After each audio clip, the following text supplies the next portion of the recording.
Quels sont les avantages du labour?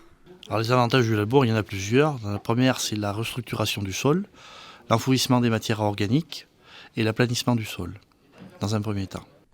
Pourquoi remettre en question le labour?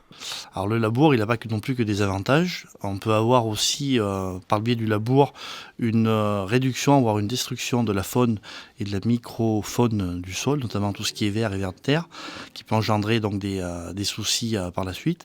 Et ensuite, on peut avoir également pas mal d'érosion due avec des systèmes de labour où on affine très fortement la terre en surface, et dans les sols sableux, ça peut créer des problèmes d'érosion par la suite.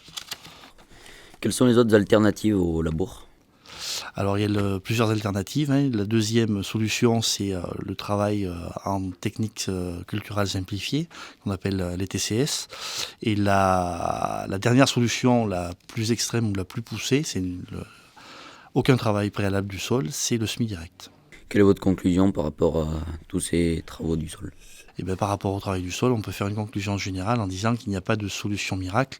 Chaque situation, chaque système de culture, chaque exploitation doit adapter un système de travail du sol en fonction du sol lui-même, de ces types de rotation qu'il pratique et également aussi du matériel disponible sur les exploitations.